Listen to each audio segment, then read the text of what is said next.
I remember the first guy that I taught, he walked into this studio and very shy, and very nervous. And I was also nervous, going like, did someone just pay me to teach him how to dance? What the hell? Do not let him on that this is potentially a scam. Like, there's no way he's paying me to teach him how to dance, but whatever, let's roll with this. And he told me his story. He said, so obviously I don't know how to dance. Also, on top of that, I'm gay. And so everyone expects me to know how to dance. They think I'm a fantastic dancer. And he went, that is so far from the truth.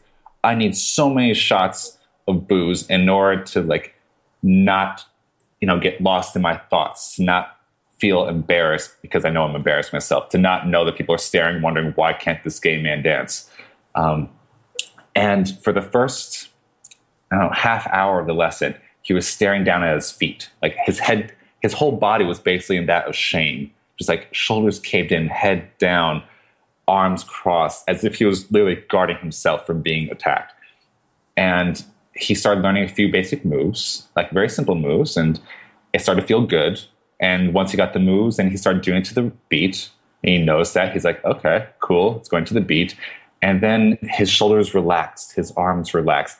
And I remember he looked up at the mirror in front of him, and then he smirked. He smiled and went, what's up? He went, oh, I think I'm beginning to learn how to dance. I think I can dance. I went, damn straight you can dance.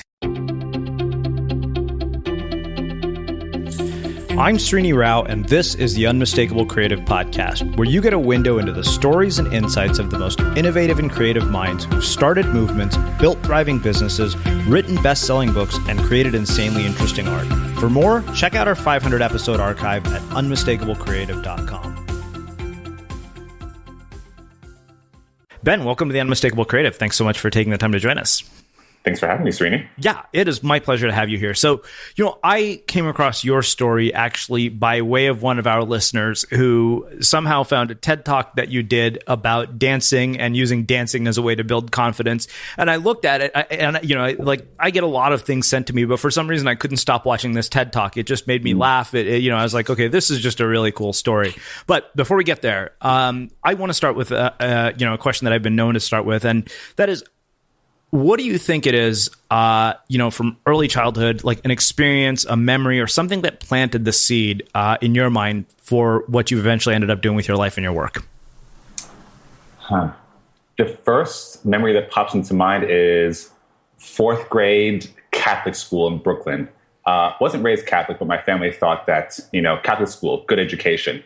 So I went there, and for recess, all the guys would normally be playing sports. They'd be playing football, basketball, something along those lines. And instead, with my little posse of two other kids, Jonathan and Ethan, we'd be playing pretend. We would be acting out scenes and whatnot. Superheroes, Spider-Man, Batman, etc.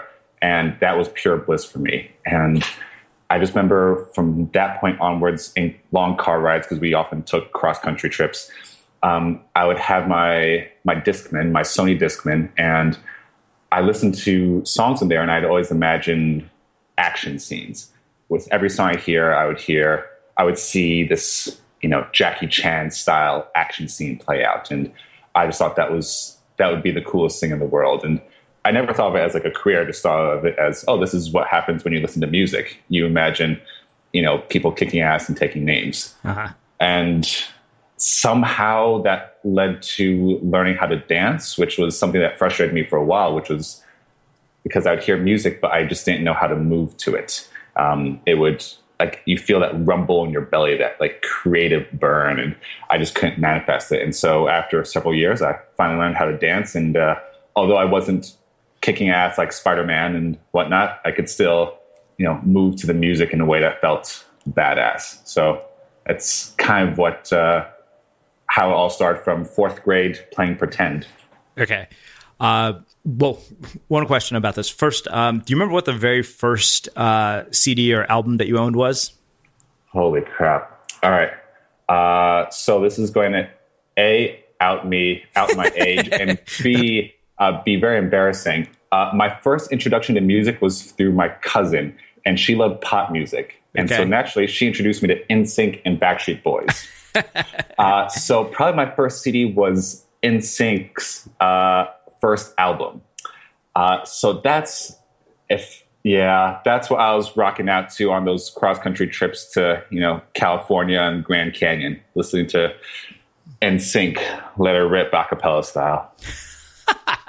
There we go. Also people who dance. So not a strange coincidence or not. Yes, they can dance. Justin Timberlake, that man can move. All right, so here's what was really interesting to me, because like what I know about you basically is what you've told me and what I found from your TED Talk, which we'll link up in the show notes. But walk me through the journey from fourth grade to this. Like, how do you go from that moment of this love for music, this love of moving to music? Like, what has happened between there and how I found you? Because I can't imagine it was just sort of a straight and narrow path, because straight and narrow paths very rarely lead destinations like this. Oh, I think my mom is still asking this question to this day. Don't worry, my mom asks it every day. Asian parents. Yeah. Let's see. Honestly, I was on the straight and narrow, like Asian path. I had all the good grades. I thought I would go to medical school. In middle school, my family would always go to Borders bookstore every Friday, and I would go straight to the college guides section and memorize literally I think Princeton Review top 100 whatever college guides. So I was like on that path for a while, and by the time I got to college, I was a little sick of academia, and so I started taking these classes just for fun. And two of those classes included breakdancing and circus, and so I tried them out and thought this was kind of fun, and spent more time doing this stuff than actually attending class. And by my senior year, I was going to class maybe like once a week, twice a week. Mom, if you're listening to this, I love you. I swear I was studying hard. And I majored in philosophy. And by the time I graduated, I thought, I have no idea what I'm doing. And so a friend that taught me the basics of gymnastics and invited me to, she introduced me to circus. She said, hey, I'm living in Seattle right now and doing circus stuff. You want to come out here and do circus? And so naturally, as a philosophy major, I wasn't going to be doing anything else. So I thought, why the hell not? I'll do some circus stuff for a summer just for fun.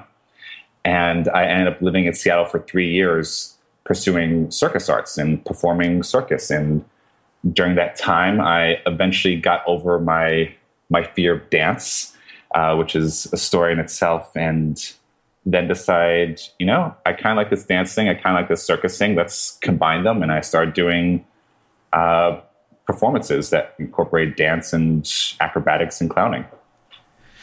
Wow. Okay. Multiple questions come from that. I think that the first one, of course, is, there's no way, me being Indian, you being Asian, we can't get through this conversation without talking about our parents. Of course. I have to ask you what this relationship with your parents is like, especially when you kind of have basically violated every, sort of expectation. I mean, this is as far from med school as you could possibly get. So I'm curious what that whole experience has been like with your parents. To be honest, it is still unfolding to this day. It's, as I imagine most relationships are, but in college, I still gave the impression of I'm going on the right path. But that's when things started to get a little uneasy, and that I wanted to take a year off from college. I wanted to take time away from college because academia was not feeling fulfilling. It felt basically, I studied philosophy because I thought it would give me the answers to what living a good life could be, how I could live a good life. And I discovered philosophy didn't have the answers to it. And the more I pursued movement-related stuff, creative stuff like dance and circus, I found that more purposeful, more fulfilling. And so there's this discord. And so when I went to Seattle to do circus, I told my parents that, okay, this is just for the summer. I just need a little break from academia. And so they went, oh, okay, cool. Take a little break from academia. And then, of course, grad school. And just as a little context, I'm mixed. So my dad is Caucasian, he's Scottish, and my mom is Chinese. And I've kind of internalized their own conflict, which is my dad was always about follow your gut, your intuition, your higher calling. and always stress that there's a difference between academia and your own education. And so I was following more in that line starting in college, whereas my mother, understandably, wanted me to live a respectable life, a stable life, a secure life. And so the more she realized that this circus thing was lasting longer, the more she got worried, the more anxious she got. And eventually I became the black sheep of my Asian family. Like literally, they told my younger sister, do not become like your brother. There is still hope for you. Like, make sure to study hard. So in no uncertain terms, I was the outcast, the one that did circus and dated questionable circus women. Yeah. And even till now, it's less frequent, but it used to be about once a week, the conversation of, so what about medical school, about grad school? And it got to the point where my family was literally trying to bribe me to go to medical school. They said, we will take care of everything for you. We will pay for it. We will buy you a place in New York City. You will have a car. You will have Spanish wine. I don't know where the Spanish wine came in, but for some reason I thought that would be like a nice little bonus. Like, you'll have booze, really good booze. But they were literally trying to bribe me to go back to medical school. And at first I was really pissed, like so annoyed. Like, why would you insist on this? But from their perspective, it makes sense. They came over to the U.S. during the Vietnam War. When they came to the U.S., they were looked down upon. They were not respected. And so in their mind, they do not want me to have lowly work that someone could look down upon, someone could think less of, and that I would have a stable life that can provide for a future family. So it makes sense, but it took me a while to be calm with that. At first I went, why won't you let me do circus? I love circus. Circus is great. And the women are gorgeous. I mean, circus is fulfilling creatively. So, and it's still a conversation to this day, but less intense. You probably have a pretty good shot at getting into med school, given your unusual background. Maybe, if I wanted that, yeah. Yeah. Well, I have to ask about the circus because, I think for most of us, like, we hear the word circus and, what comes to our mind is things like Ringling Brothers, like elephants and all the things that we've seen on TV or experienced growing up as kids. But yeah. I'm really curious, like, what is the day-to-day life of somebody who is in a circus group like what are your daily habits like? What are your routines? What are your social relationships like? You mentioned gorgeous women. So I want to do a deep dive into the life of, what is the world of the circus? Like, it kind of give us, take us into that world. Yeah. So I moved to Seattle to work at a circus school since I never grew up doing gymnastics, but in college I took a few classes and turned out I had a slight aptitude for this sort of stuff. And so went to Seattle to teach and then eventually to train to be a full-time circus artist. And so I was both teaching and performing on the side. And so the teaching part was it's like a normal job, but my office happened to be 3 large warehouses with colorful, bouncy objects all over the place. And when I say hello to my coworkers, they happen to be standing on each other's heads. And so slightly different coworkers than normal.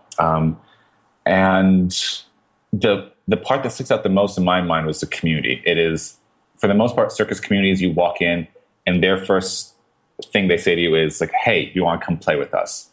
Like, there's room for everyone. There is a specialty for everyone. There is space. It's not like ballet where there's a certain body type or other sports where you need certain, predisposed advantages. In circus, there are people there that, let's see, a couple that they were medical researchers and then decide, we want to be duo trapeze artists. And so they left that all behind and in their late 20s, early 30s decided to pursue that. And so they were some of the people I hung out with. And it is just an extremely welcoming, playful, creative community, which is probably why I stayed in Seattle for so long, is that you walk in and it's a version of Cheers. Everyone knows your name and they're fun, playful, loving. And when you perform, you get to feel like a rock star. And so I think that's, at least that's what kept me for a while, the community and getting an opportunity to shine, feel like you're seen. And as for daily habits, I wish I could say it was, a very elite, intense thing, but circus folk, nah, not really. It's, you happen to come in at, 10 a.m., 11 a.m., whenever you happen to wake up, you train a little bit, hang around, talk a lot. And then, if you happen to be performing that night, you go, you get ready for rehearsal, you perform, depending on how Russian you are, maybe have a few shots beforehand and get on stage, perform. People come up to you afterwards, cheer, applaud, hug, and then you go home and figure out what the hell you're going to do the next day.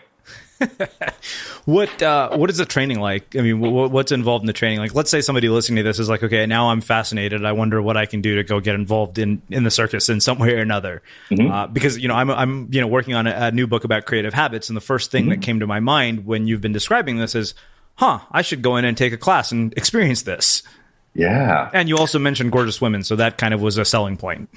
Srini, you have come to New York. Anyways, we'll save that conversation for another time. Habits. All right. So if someone wants to get into the circus, you would find a circus school, a pre-professional or professional training program. And it varies from place to place, but I can at least speak to my own experience when I was training, which was I would wake up, go in, and you go through your warm-ups, your prehabilitation, and you do lots and lots of drills. Like, that's so much of circus, in that you are trained to be able to perform that one skill, those 3 skills that either no one else can do or no one else can do it the way you do it. And it's just repetition after repetition after repetition.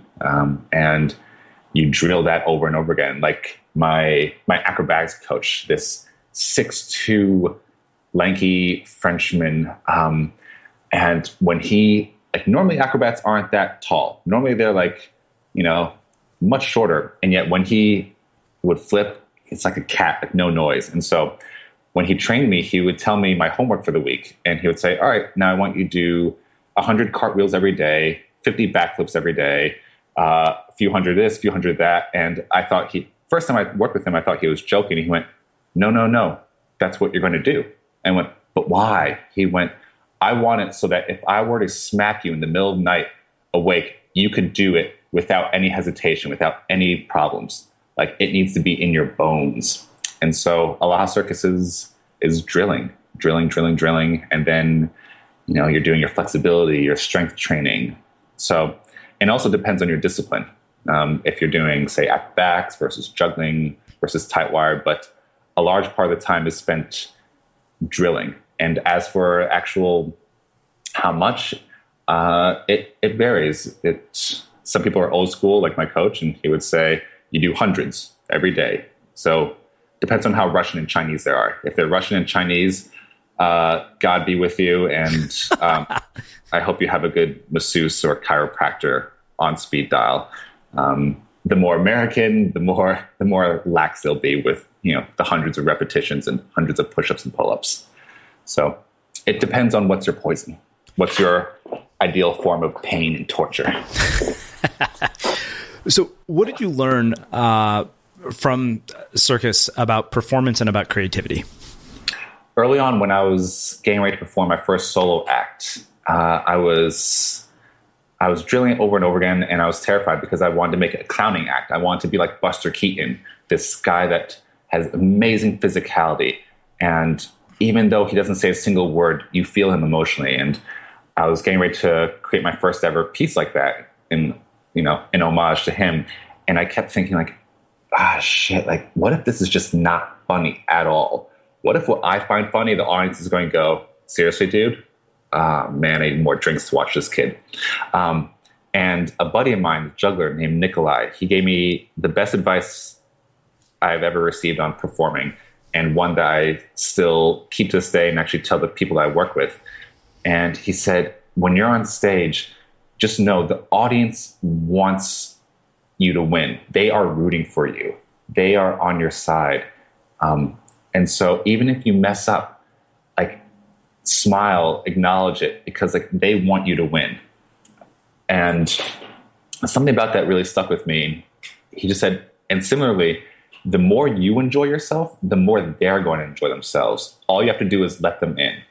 Have a blast, and they're going to have fun with you. You are opening them up to your world of fun, and they will love you for it. That's all you have to do. And sure enough, that's kind of what did it for me, and stuck in my mind since. So whether it's performing, whether it's just dancing, if you are having fun, you become a beacon to other people. Naturally, like, who doesn't want to be around the person that's having a blast, that is just beaming with light and joy? And so that's the thing that stuck with me the most. Just the more I have fun on stage, the more people are going to enjoy what they see. So I don't know about you, but vacuuming is not one of those things that I ever look forward to doing. But as you know, your environment has a huge impact on your creativity. So I still like it to be clean wherever I'm living and working. But now it doesn't have to be something that you deal with. If you're like me and you grew up in the 80s, you probably fantasized about the day when cleaning your house would be like it was for the Jetsons, meaning you don't have to lift a finger. Well, the good news is that we're already kind of living in that future. And the easiest way to make sure your floors are clean every day is with the iRobot Roomba Robot Vacuum. It cleans up after itself. The Clean Base automatic dirt disposal takes convenience to a new level, automatically empties its own bin into an allergen lock bag that holds 60 days of debris and traps 99% of pollen, mold, and dust mites, so you can forget about vacuuming for months at a time. Let the Roomba clean for you instead. It learns your home, finds dirt, and empties itself on its own. It's got powerful cleaning performance made effortless. Remember, if it's not from iRobot, it's not a Roomba. To learn more, go to irobot.com/unmistakable. It's funny. I think of that, from the lens of public speaking as well as even doing interviews, and I kind of feel the same way about it. Yeah, like absolutely. I know when I'm not having fun because I've been, obnoxious enough to cut interviews in the middle of them. Yeah. All right. So, I want to ask you one other question. You made a sort of pivotal decision to say, you know what, you're kind of at this crossroads of med school or the circus, and you're like, okay, despite a lot of external opposition, I'm going to go and do this crazy circus thing. And I think that often we come to those kinds of crossroads in our lives over and over and over again. Like every time we want to do something of significance that could alter the trajectory of our lives, we arrive at moments like that. And I am wondering why, based on your experience, you think people choose the more safe and conventional route.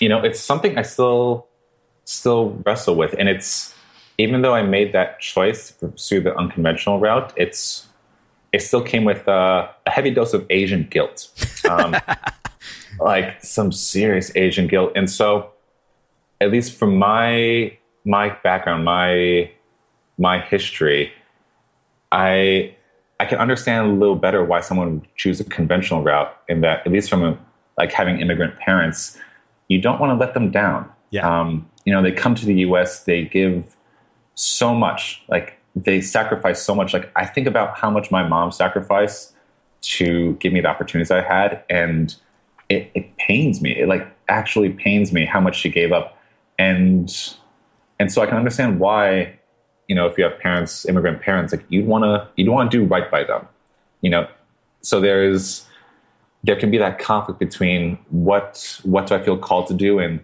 what do I think would make my family proud, to do right by them, to give back to them, for all the things that they gave, sacrificed for me. And in that context, it's very much understandable.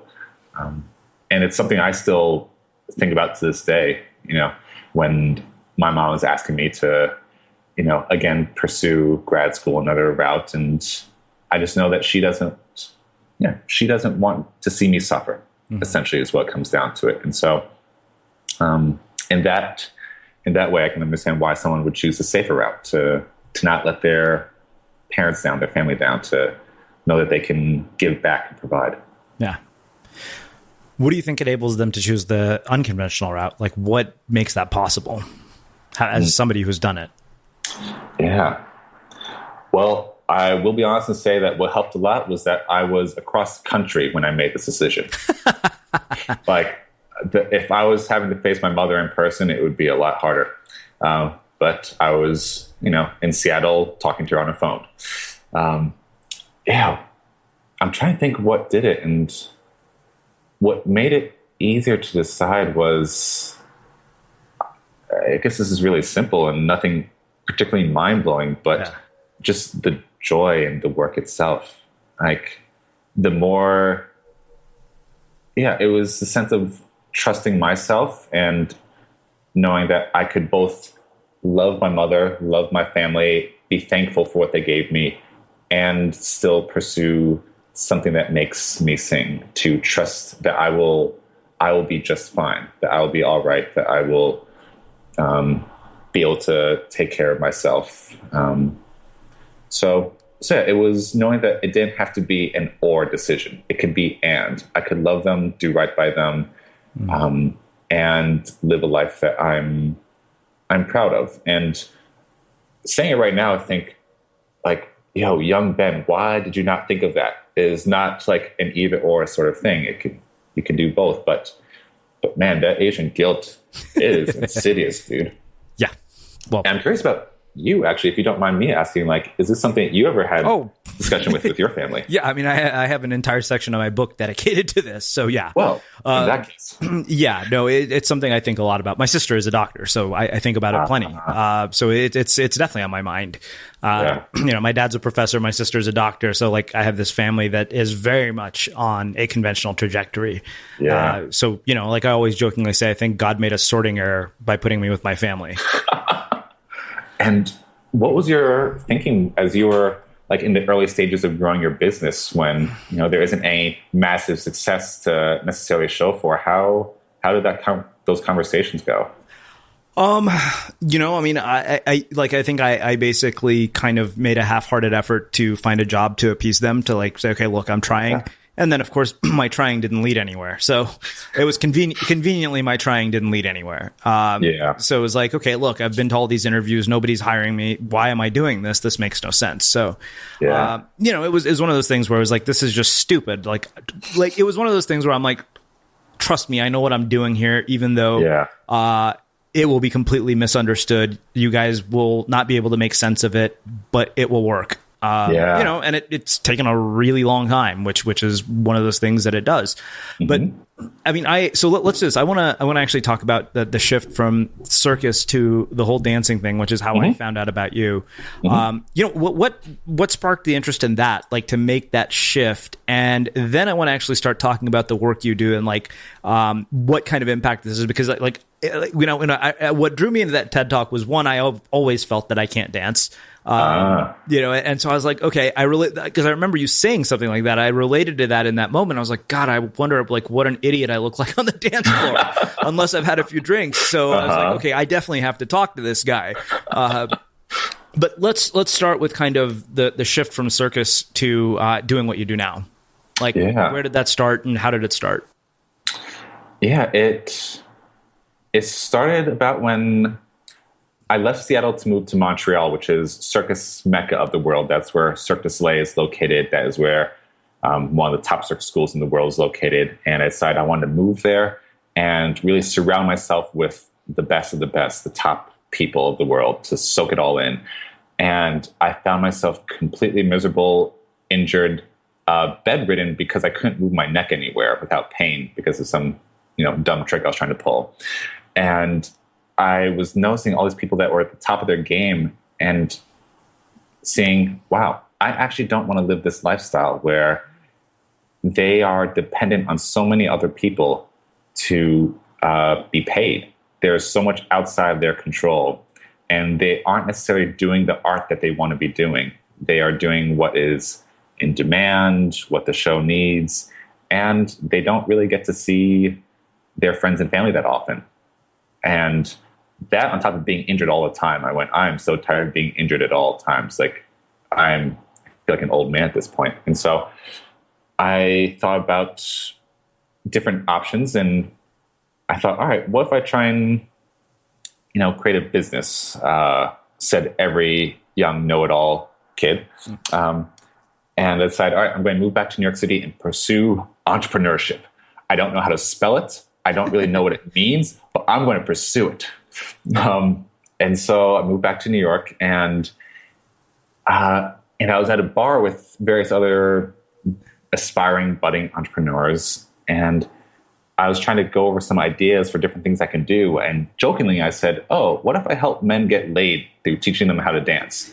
I thought that'd be funny. And then both the men and women said, yes, very sternly, very seriously. They went, yes, you should. And I went, huh, all right. And so I decided to test it out. And I thought at this point, it's such a brilliant idea. Everyone loves it. I will create a workshop and people will come flooding to me. I will build it and they will come. And as you probably already know, that shit doesn't happen. Yeah. Oh my God.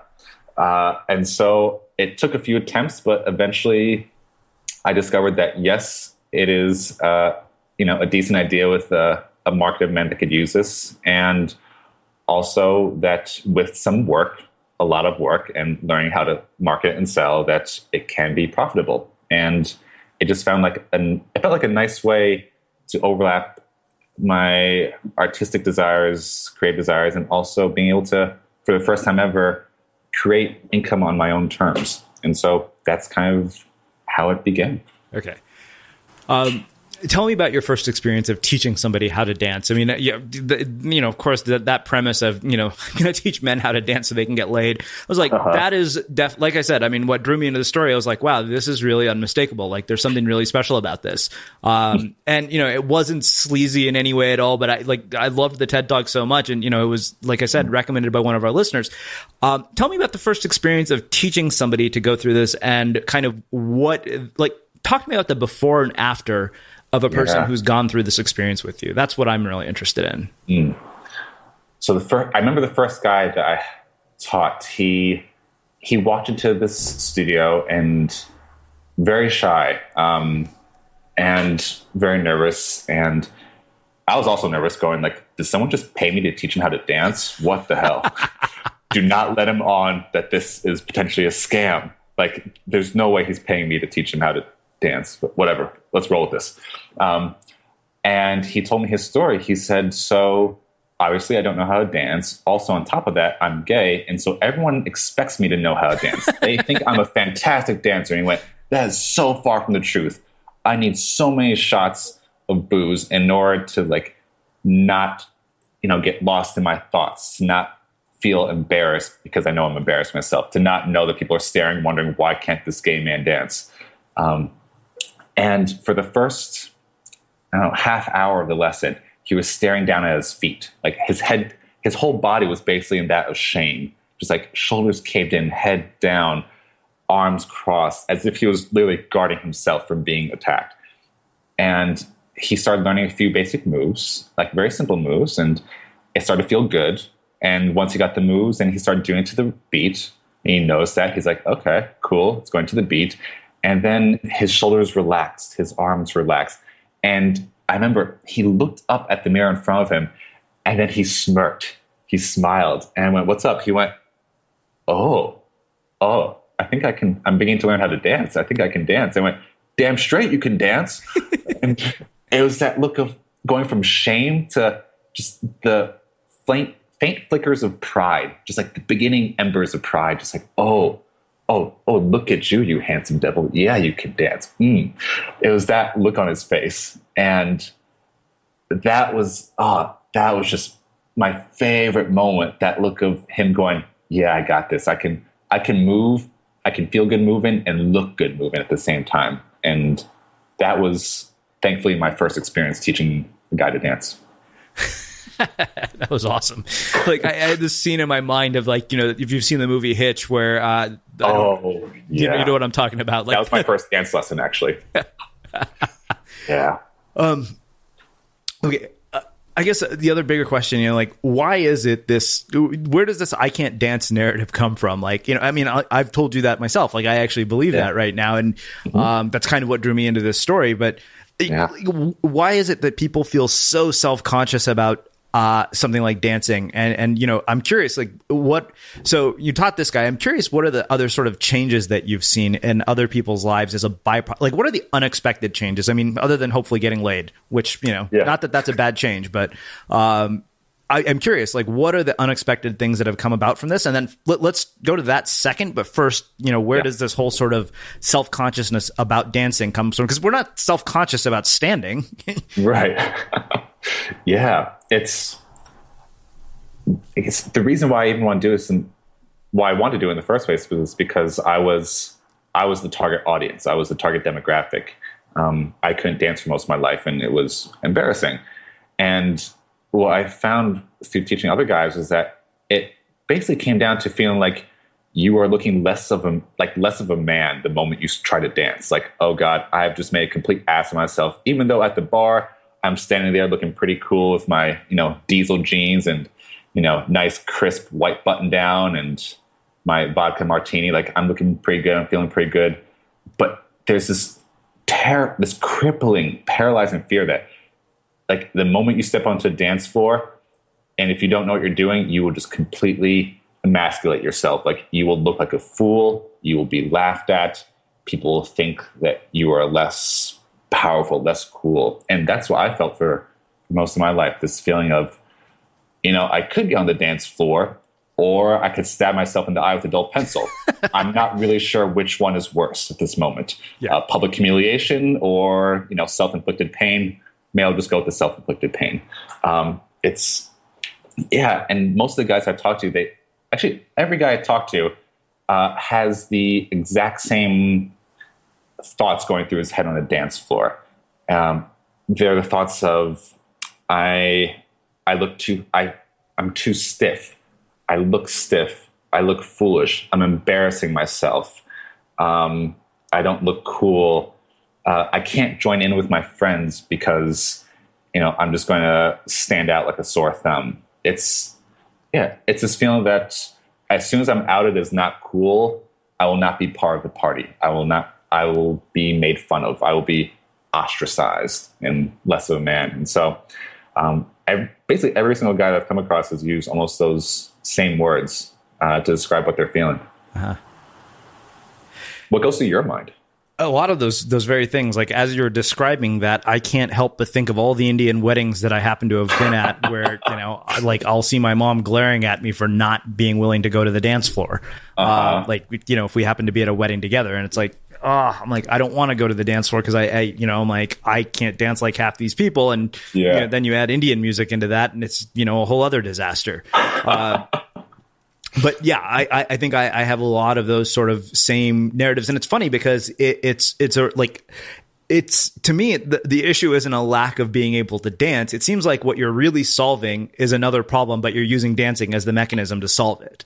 Oh, absolutely. Yeah. It's basically therapy through dance, which I love. I mean, it's such a cool, concept. So, which takes us to that other question. What are the unexpected things that you've actually seen as a byproduct of doing this with guys? Like, what are some things that have really surprised you in this process? So the part I didn't anticipate when first starting was how it affects their sense of belonging. And so first, when guys came to me, I thought I was literally a doctor fixing some symptom. I have knee pain. Here's something to fix your knee pain. I don't know dance moves. Here are dance moves. I thought it was just simply because most of the guys, they would say like, oh, female friends, they tell me to just relax and feel the music. But for most dudes, that's equivalent of being told, just relax and speak Russian. You'll be fine. Just let it flow. Let the Russian flow. Yeah. And as dudes, you're like, seriously? You're going to tell me just relax and do something I can't do? You're the best. And so I thought I was literally just giving them dance moves so they can go and do dancing. But what I didn't expect was it helped them feel like they belong. Because for a lot of the guys, even though they would come to me first saying, like, I need to know dance moves, after talking to them, they would go, yeah, when I'm out at weddings or parties with friends, I want to feel like I belong. Like, I'm literally good enough to belong. That, I can be with friends and have fun with them. And so even though they may say it's because of a girl or because I want to get laid, most of the time it's just the sense of wanting to belong. And after they learn dance moves, they would say, yeah, I could actually, I'll give an example. One guy, we never actually met in person. He only learned from my online material. He said he wanted to learn how to dance in a year so that he could go to his sister's wedding and enjoy himself with family and friends. And I didn't expect this, but he actually emailed me a year later saying, so the wedding happened and I had a blast. Not only did I feel like I could join in on the fun, but people were approaching me. They wanted to dance with me, and they were commenting on how much fun it was to dance with me. And so that was the biggest surprise, the sense that guys felt like they belonged. And I mean, hell, we all want to feel like we're good enough to belong. Yeah. Wow. So have you had guys who've ended up in relationships as a byproduct of their learning to dance? I've had guys that have had some fun rated R experiences. Okay. As a result, I'll leave it at that. But I've had guys email me going, yes, or text me going, so this just happened and these women approached me. And at that point, the radio silence I take as a good thing. After they tell me that, so-and-so approached them and they met so-and-so. After that, the few guys I've checked up with, they went, yeah, it went well. So I'm like, all right, cool. Say no more. You're good to go. Wow. That's really cool. All right. So let's, kind of get away from sort of this part of it. And I want to ask you some questions that I generally ask a lot of people that I have interviewed. One of them is basically artistic influences in your life. When you've mentioned circus, you've mentioned music. So I'm curious, if you look back over the course of your life, as you've done this work, what's one book, one music album, one documentary film, you can do one of each or only one, that has profoundly influenced your life that you'd want to share with our audience? Let's see. First would be Hitch, just because literally that was my first ever dance lesson. I was getting ready for prom, which again gives my age away. And I wanted to learn how to dance. And so I literally watched that dance scene, Will Smith teaching, I don't remember his name, Kevin something. Yeah. How to do the two-step with the arms by the side. And so I did that for like several hours straight at prom. It was the starting point. So there's that. There's, what else is there? Book. One book I give out to most of my guys is The Charisma Myth by Olivia Fox Cabane. Uh-huh. And because a lot of dance is really just body language, and changing your body language to music, to a beat. That's really what it comes down to if you're talking about survival. And so I gave him that book because it's the way it's laid out in that book. It's not, charisma is something that you add on, like layer upon layer. Like, all right, Brad Pitt does this with his arms and Will Smith does this with his legs. Most of the book is spent on what do you need to do to get out of your own way so that you can become the most charismatic version of yourself. And that's what I end up spending a lot of time with guys doing, which is like, let's just take away the things that are getting in your way from enjoying the music, because odds are there are going to be some songs that you really enjoy. And so let's remove those barriers. And the book is the same thing. Let's remove the barriers that keep you from being the most badass, sexy, charismatic version of you. So that's book. Music, it's hard to say. Yeah. Maybe NSYNC, just because, it's what got me going. One other question about the dancing piece. What's been the response from women to the work that you do? I'm very curious. I'm guessing you've gotten to talk, not just women in terms of how they respond to the guys, but responded to your work in general. Surprisingly positive. At first, when I thought, I was a little embarrassed to even mention it to women. I thought I'd get these looks of like, who do you think you are? Or, what, you're one of those pickup artists, aren't you? And I'd get smacked across the face. Yeah. But it's been really positive. Most times they'd say, actually, there's some guy, I need to introduce you to most of my male friends. But I don't want to be like a door-to-door, I don't want to be like thrust upon men like, you need this. But yeah, most of the women have been really enthusiastic, saying more men need to get funky on the dance floor. And I wish they knew that it really doesn't take all that much for us to have fun dancing with other guys, since most guys are concerned with what moves they're doing, and that is so far from the truth of what makes for a fun dance partner for women. Wow. Yeah. All right. So I have one last question for you, which is how we finish all our interviews at the Unmistakable Creative. What do you think it is that makes somebody or something unmistakable? Unmistakable. I guess I'll put it in the context of dance, since the stuff that I spend with my guys doing is, I I know every single guy, you included, Srini, has the potential to be a baller dancer, not because of technique or anything like that, but because, when you hear those songs that just light the fire in your belly, the sense of like this holy funk spirit is just like brewing inside. Like, oh man, here's Uptown Funk, and like, oh, I want to lose my shit to this. Whenever you allow yourself to, even for a second, just let loose, let go of control for a little bit, it is absolutely stunning and beautiful because it's you. You are sharing a piece of you. And so the people I find unmistakably creative, the dancers that I find creative, are the ones that bleed in front of others, and not bleed in a bad way, but rather they allow themselves to be seen in the most raw form, even if there isn't good technique, even if it's off the beat, even if it looks weird, whatever it is they are showing themselves. And to me, that just looks divine. They look like walking gods in those moments, or dancing gods, I should say. And to me, I find that just unmistakably creative. Like, you cannot help but watch and see someone glowing like that. Well, this has just been awesome. This has been one of my favorite interviews we've done this year. It's just really cool. I'm so glad one of our listeners put your work on my radar. So where can people learn more about what you do? They can go to mrbenweston.com if they want to meet with me in New York City, or dancefloorarsenal.com. Those are my two online homes. Very cool. And for everybody listening, we will wrap the show with that.